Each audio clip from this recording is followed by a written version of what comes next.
మిమ్మల్ని అరెస్ట్ చేయాలి. వారెంట్తో వస్తే సరిపోదు సిఐ రాజా, క్లారిటీ కావాలి. ఉందా? జగదాంబ సెంటర్ దగ్గర నిన్న ఒక డెడ్ బాడీ దొరికింది. అక్కడ కొన్ని సాక్ష్యాలు దొరికాయి. ఇంట్రాగేట్ చేయాలి. రుణానుబంధ రూపేణ పశుపతిని సుతారయ అన్నారు. వాడు ఈ జన్మలో చేసుకున్న పుణ్యం నా చేతుల్లో పోయాడు. అసలు వాణ్ణి చంపింది ఎందుకో తెలుసా? మీ కుటుంబాలను పోషించడం కోసం. మా కుటుంబాల్ని పోషించడం కోసమా? సిఐ, లాజిక్గా ఆలోచించు. నేను ఒకడిని చంపా, క్లూ టీం వచ్చింది. ఒకడేమో పౌడర్ చల్లాడు, ఇంకొకడేమో ఎర్ర చాక్ పీస్ తీసుకుని డెడ్ బాడీ చుట్టూ గీత గీశాడు. అంబులెన్స్ డ్రైవరు, ఫోటో తీసేవాడు, పోస్ట్ మార్టం డాక్టర్, కత్తిరించే నర్సు. ఉన్నవి లేనివి, లేనివి ఉన్నవి జనాలకు చెప్పాలి కదా. ఛానల్స్, కొన్ని చెత్త ఛానల్స్, పత్రికలు, ఇంతమందికి నేను ఉద్యోగాలు కల్పిస్తుంటే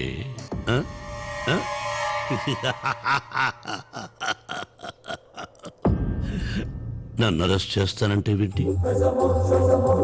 రాజా, నువ్వు దేశానికే పెద్ద కొడుకువి, భారతదేశం మొత్తానికి ఉపాధి కల్పిస్తున్నావు. I love you Raja. ఇగో సిఐ, మీ ఆవిడ నగల షాప్ నుంచి ఫోన్ చేసింది. వాట్సాప్ లో మేము పెట్టిందంట, చూసుకొని సెలెక్షన్ చేసుకో. హలో, యాండి మీకు వాట్సాప్ చేశాను చూసారా? నువ్వేంటి వీడికి ఫోన్ చేసావు? ముందు నేను చెప్పేది వినండి. పెట్టే. అరే సిఐ గారు, మీ ఆవిడేమిటా మాకు ఫోన్ చేయటం ఏమిటా అని ఆలోచిస్తున్నారా? ఇందులో ఎలాంటి వ్యాపార సంబంధాలు లేవు, ఓన్లీ మానవ సంబంధాలే. Try to understand this Patel మానవ సంబంధం. కాకి బట్టలేసుకుంటే పోలీసు ఉద్యోగం చేయొచ్చు, బాత్రూంలో కడిగే పని చేయొచ్చు. లాఠీయా, చీపురా, చాయిస్ ఇస్ యువర్స్. వస్తాను సార్. సిఐ, ఏయ్, ఇంటికొచ్చిన గెస్ట్ని ఖాళీ చేతులతో పంపకూడదు. ఏదైనా గిఫ్ట్ ఇచ్చి పంపాలి. అది మన సాంప్రదాయం. తీసుకెళ్ళు.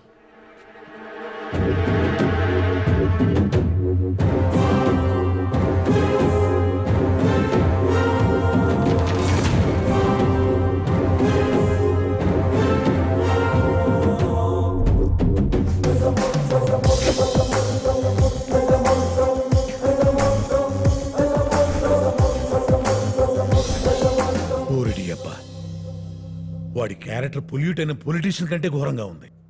ఇంతకీ వాడి శివాజీ నుంచి కిడ్నాప్ చేశాడు.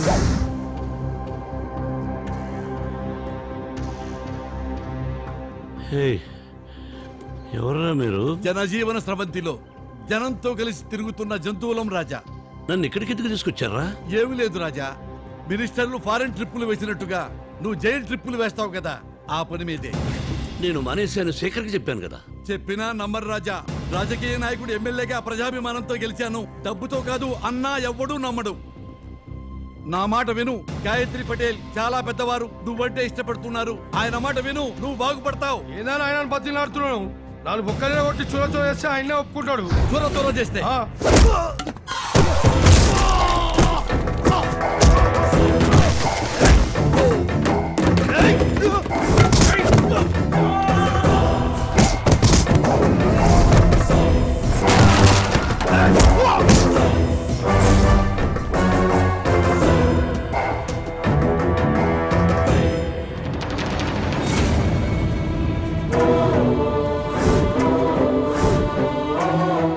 ఏంటి అంకుల్, ఏం చేస్తున్నారు? Phone line check చేస్తున్నామమ్మా.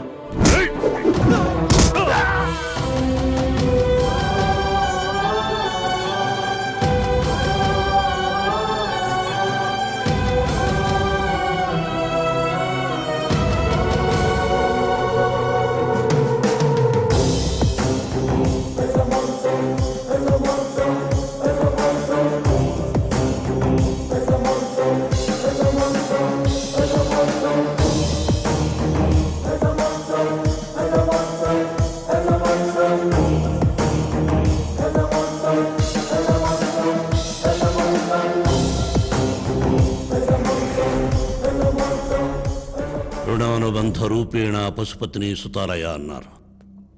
ఏ జన్మ రుణ అనుబంధమో కాని నాలా నువ్వు, నీలా నేను, కొన్ని పోలికలు కలిశాయి. నాటకాల శివాజీ జస్ట్ 14 డేస్ నువ్వక్కడ నేనిక్కడ లేదా రేయ్ నా పిల్లల జోలికొచ్చి నా 2వ పేజీ ఓపెన్ చేయుతురా రేయ్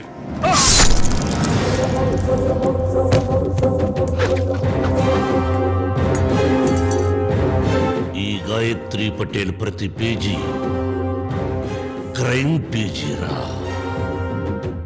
చావు శారదా సదనం చుట్టూ తిరుగుతుంది. నేను సహనాన్ని కోల్పోతే నువ్వు సదనాన్ని కోల్పోతావు. నేను చెడ్డవాణ్ణి కాదు, అలాగని మంచివాణ్ణి అనుకోవద్దు. అర్థం చేసుకుంటావో అపార్థం చేసుకుంటావో చాయిస్ ఇస్ యువర్స్.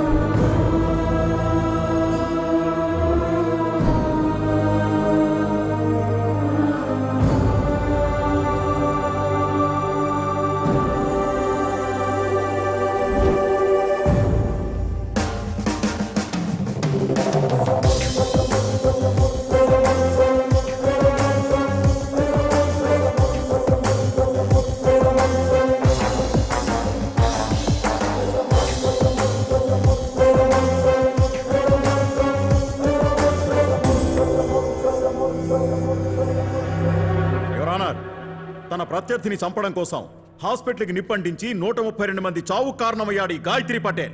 ఈ కేసుకు సంబంధించిన పూర్తి ఆధారాలు, సీసీ కెమెరా ఫుటేజ్ కోర్టు వారికి ఆల్రెడీ సబ్మిట్ చేయడం జరిగింది. థ్యాంక్ యూ రానా. అరే అచ్చమ్మ భాస్కర్ డిట్టోగా ఉన్నావు. ఆ దేవుడు కూడా గుర్తుపట్టలేడు నిన్ను. పాతికేళ్లుగా కలుస్తానా లేదా అన్న నా కూతురు కలుసుకోబోతున్న సమయంలో గాయత్రి అడ్డొచ్చాడు. తొందరగా బెయిల్ వస్తుందంటావా? అరే బైసా బోన్లో ఉంది పులి, శిక్ష పడే ఛాన్సే లేదు. మిస్టర్ గాయత్రి పటేల్, మీరు నేరాన్ని అంగీకరిస్తున్నారా? అంగీకరించడం లేదు మిస్టర్ జస్టిస్. అదేమిటి? 132 మందిని చంపడం నేరం కాదా? మిస్టర్ జస్టిస్, రామాయణంలో రాముడికి రావణాసురుడికి గొడవ. వాళ్ళిద్దరూ కొట్టుకుని ఎవరో ఒకరు చనిపోయింటే బాగుండేది. కానీ వాళ్ల మూలంగా జరిగిన యుద్ధంలో అటు ఇటు కొన్ని లక్షల మంది సైనికులు చనిపోయారు. అలాగే మహాభారతంలో పాండవులకు కౌరవులకు మాత్రమే గొడవ. వాళ్ళు కొట్టుకుని ఎవరో ఒకరు చనిపోయి ఉంటే బాగుండేది. కానీ వాళ్ల మూలంగా జరిగిన యుద్ధంలో కొన్ని కోట్ల మంది సైనికులు చనిపోయారు. అటు ఇటు. Not this point mister justice. నేను కూడా సేమ్ టు సేమ్. అక్షర పటేల్ని చంపే ప్రాసెస్లో 132 మంది చచ్చారు. పురాణాల్లో వాళ్ళు చేసింది తప్పు అయితే ఇక్కడ నేను చేసింది కూడా తప్పే. అక్కడ వాళ్లకు శిక్ష పడనప్పుడు ఇక్కడ నాకెలా శిక్ష వేస్తారు? అక్కడ వాళ్ళు దేవుళ్ళైతే ఇక్కడ నేను దేవుణ్ణి. అర్థం చేసుకుంటారో అపార్థం చేసుకుంటారో choice is yours mister justice. ఇంతైనా పశ్చాత్తాపం లేని ఈ ముద్దాయిని బాహ్య ప్రపంచంలో వదిలిపెడితే చాలా ప్రమాదం.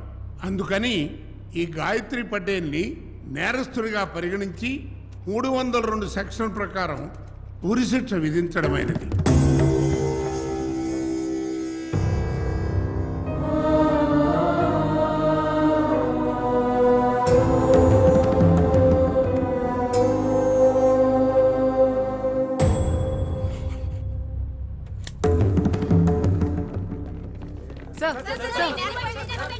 హైకోర్టులో ఈ తీర్పును ఛాలెంజ్ చేస్తారా? నా క్లయింట్ కోర్టు తీర్పును సవాల్ చేయటం లేదు, సుప్రీం కోర్టుకి అప్పీల్ చేసుకోవడం లేదు.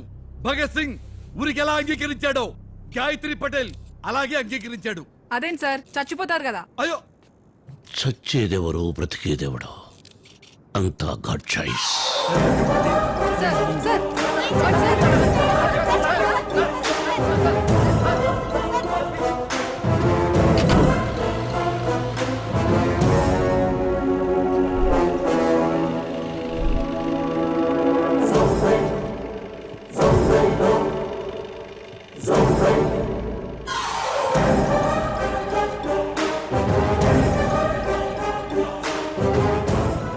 ఒప్పుకున్నందుకు thanks Shivaji. Just 14 days. You are my brother from another mother, brother. Best of luck.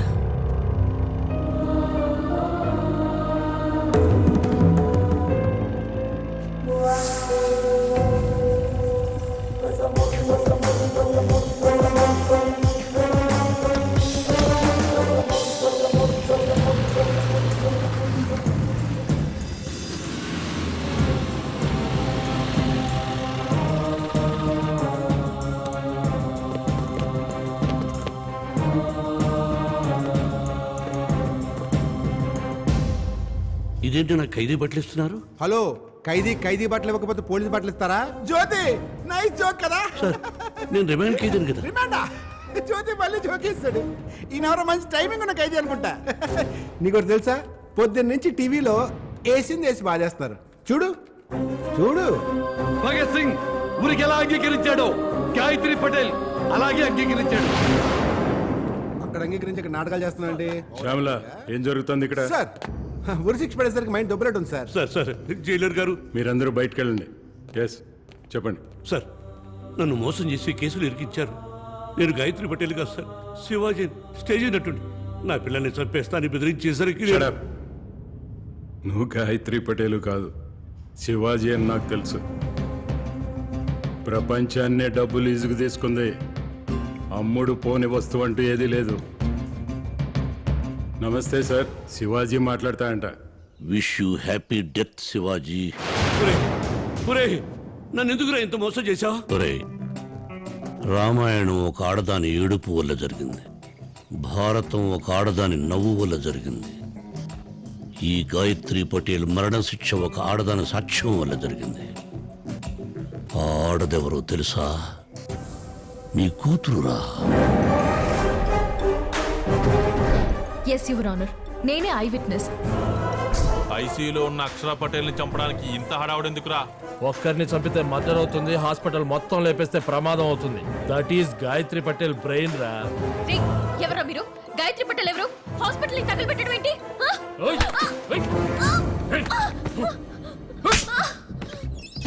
వందల మంది చనిపోతారని తెలిసి కూడా హాస్పిటల్ ని తగలబెట్టారు.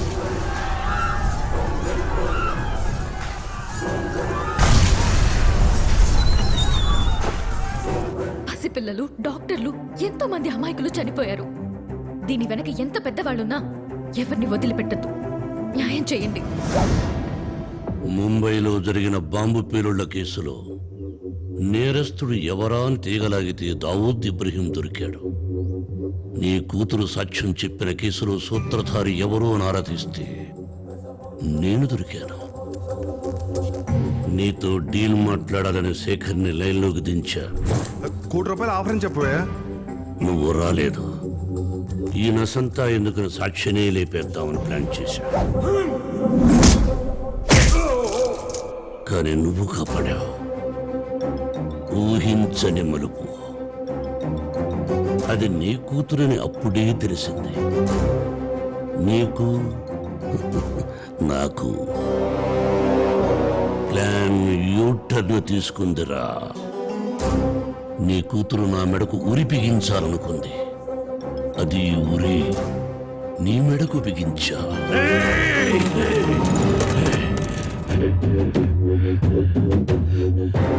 రాజీ పడాల్సిన చోట యుద్ధం చేయకూడదు శివాజీ. ఉరి శిక్ష పడేంత వరకు గాయత్రి పటేల్లా ఊపిరి పీల్చుకో. కాదు శివాజీ అని గొడవ చేస్తే ఇక్కడ నీ కూతురు ఊపిరాగిపోతుంది. నేను చెడ్డవాణ్ణి కాదు, అలాగని మంచివాణ్ణి అని అనుకోవద్దు. అర్థం చేసుకుంటావు, అపార్థం చేసుకుంటావు. జై శిశువర్స్.